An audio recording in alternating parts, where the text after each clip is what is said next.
Hello friends, अन्नपूर्णे सदापूर्णे दीप्स किचनमध्ये तुमचं खूप खूप स्वागत. आज आपण बनणार आहोत उन्हाळ्यामध्ये सर्वांचीच आवडती स्वीट डिश म्हणजे आमरस. आमरस तर सर्वांनाच बनवता येतो, पण त्यातल्या त्यात तो सोप्या पद्धतीने कसा बनवायचा हे आपण इथे बघणार आहोत.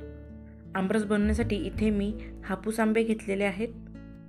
हापूस आंबे ओळखण्याची खूण म्हणजे आंब्याचा जो देठाजवळचा भाग आहे तिथे छान असा सुगंध येतो, त्यावर तो हापूस आंबा आहे की नाही हे आपण ओळखू शकतो. सर्वात आधी आपण आंब्याचे देठ अशा प्रकारे कापून घेऊयात. सर्व आंब्याचे देठ काढून झाल्यानंतर आपण आंब्याचे अशा प्रकारे काप करणार आहोत. आता आपले सर्व आंबे कापून झालेले आहेत. आता आपण सर्व आंब्याचा पल्प काढून घेणार आहोत. त्यासाठी मी या प्रकारचा चमचा यूज करत आहे. एक एक करून अशा प्रकारे आपण आधी सर्व फोडींचे पल्प काढून घेणार आहोत व त्यानंतर कोळींचे पल्प काढणार आहोत. व्यवस्थित खरडून अशा प्रकारे आपण सर्व पल्प काढून घेणार आहोत. इथे सर्व आंब्यांचे पल्प काढून झालेले आहेत. तर हा पल्प मी मोठ्या पातेल्यामध्ये शिफ्ट करत आहे.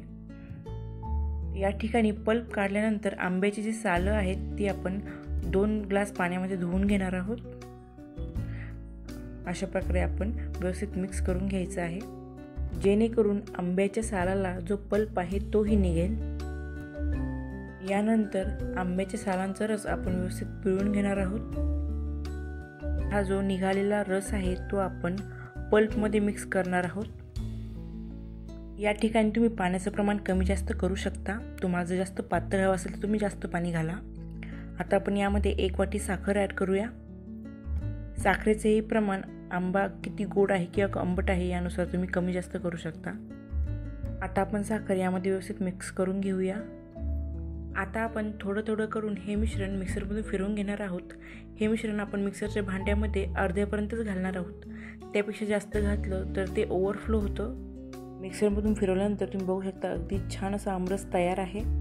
तुम्ही याचा घट्टपणा कमी जास्त करू शकता. अशाच प्रकारे थोडं थोडं करून आपण सर्व मिश्रण मिक्सरमधून व्यवस्थित फिरवून घेतलेलं आहे. आता हा आमरस आपण व्यवस्थित मिक्स करून घेऊया. आमरसाचं टेक्स्चर, कलर आणि कन्सिस्टन्सी अगदी योग्य प्रमाणात आहे. मिक्सरमध्ये फिरवताना यामध्ये लम्प्स राहणार नाहीत याची काळजी घ्यायची आहे.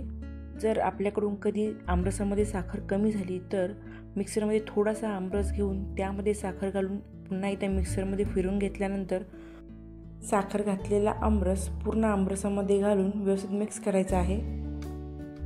आपला टेस्टी डिलिशियस असा समर स्पेशल आमरस अगदी रेडी आहे.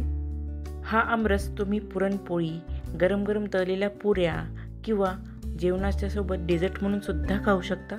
तुम्हाला जर हा आमरस आवडला असेल तर नक्की ट्राय करून बघा आणि अन्नपूर्णे सदापूर्णे दीप्स किचनला सबस्क्राईब करा. धन्यवाद.